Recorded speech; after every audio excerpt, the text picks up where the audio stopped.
So hello friends and welcome back to my channel. आज आपका भाई लेके आया SJ कैम के बारे में कि उसका रिव्यू देने आया हूँ, उसकी वीडियो क्वालिटी लेके आया हूँ एंड इस इंटरनल और एक्सटर्नल माइक के बारे में बताऊँगा आपको यूज़ करना चाहिए नहीं करना चाहिए एंड क्या बेनिफिट है एक्सटर्नल माइक के और इंटरनल माइक का जो क्वालिटी है वो अच्छी है कि नहीं है।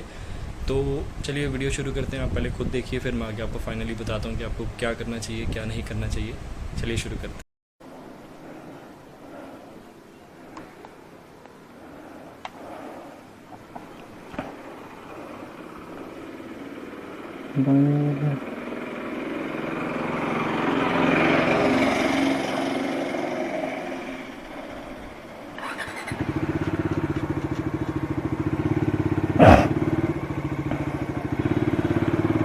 सो hello friends and welcome back to my channel. जैसे कि अभी मैं एक वीडियो सैंपल देने जा रहा हूँ कि कैसा आता है।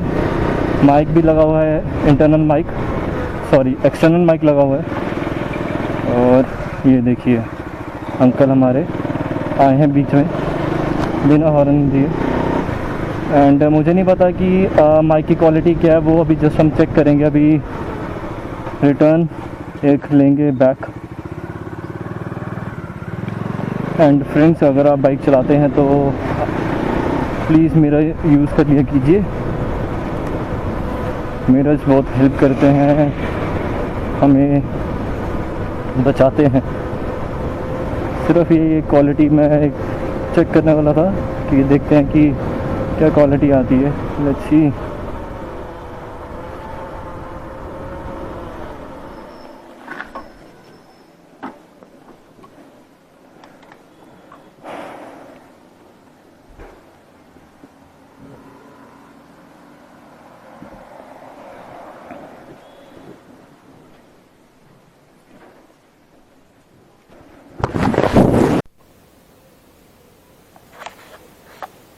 तो फ्रेंड्स, जैसे कि आपने भी देखा एक वीडियो जिसमें हम एक्सटर्नल माइक यूज़ कर रहे थे और ये इसका इंटरनल माइक है।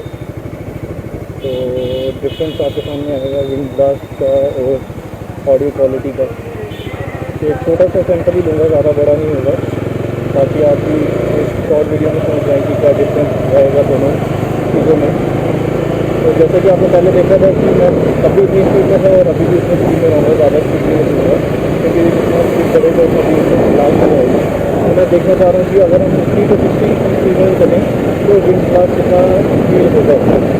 तो अभी जैसे कि हमने माइक यूज़ किया एक्चुअली, अभी जो कैमरे का माइक है वही यूज़ कर रहे हैं एंड वीडियो क्वालिटी तो सेम ही रहेगी, इसमें कोई डिफरेंस नहीं आएगा। 1080 रेजोल्यूशन है विथ 60 FPS। तो यहाँ से अपनी नोट काटने लगे हैं।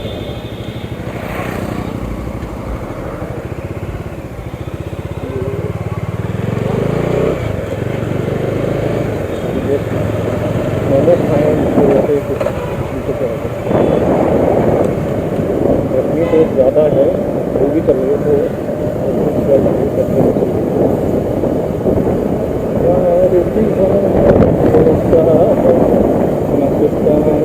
होता है। आई थिंक कि मुझे नहीं लगता, बट मुझे लगता नहीं है कि क्वालिटी ऑडियो क्वालिटी अच्छी आएगी, बिकॉज मैं एक्सटर्नल माइक यूज़ नहीं कर रहा हूँ, इंटरनल माइक यूज़ हो रहा है। रिकॉर्डिंग आपकी बैलेंसिंग अच्छी है, कभी आप ज़्यादा दिन चले अपने घर की और अपनी यूज़ करके। तो आई होप आपको वीडियो पसंद आएगी और मैं आपकी जो एक डाउट है आपका कि क्वालिटी क्या रहेगी with mic and without mic का, वो आपका क्लियर हो जाएगा तब तक कि आपको माइक यूज़ करना चाहिए या नहीं करना चाहिए। अगर आप सोच रहे हैं मोटो ब्लॉगिंग करने के लिए एंड आप ये कैमरा ले रहे हैं तो आपको एक्सटर्नल माइक लेना चाहिए या नहीं लेना चाहिए, वो आपकी वीडियो में पता चलेगा। तो अगर आपको वीडियो पसंद आए प्लीज़ लाइक शेयर और सब्सक्राइब कीजिएगा। और इसका तरह हो गया पंचर और बुलेट का टायर पंचर करना तो उसको धक्का मारना बहुत चाहता है, क्योंकि मैंने मारा वो शूटिंग था। ये है हमारी गली। यहाँ पे हम रहते हैं।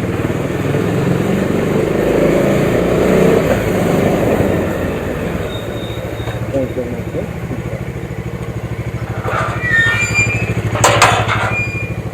लाइट नहीं है हमेशा की तरह, क्योंकि पहले से हम रहते हैं।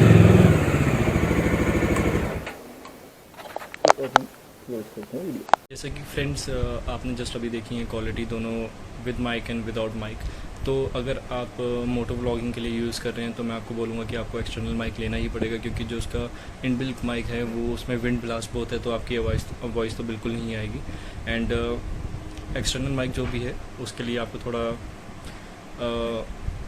पे करना पड़ेगा। आई थिंक 1600 के अराउंड है उसका एक्सटर्नल माइक। एंड क्वालिटी अच्छी है, बहुत अच्छी नहीं है, बहुत अच्छी है।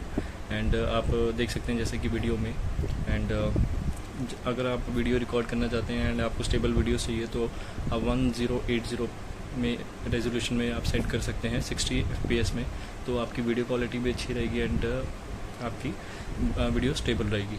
तो आई होप आपको वीडियो पसंद आई होगी, और आएगी प्लीज़ लाइक शेयर और सब्सक्राइब कीजिएगा मेरे चैनल को, और कमेंट सेक्शन में बताइएगा ये वीडियो आपकी यूज़फुल रहेगी या नहीं रहेगी।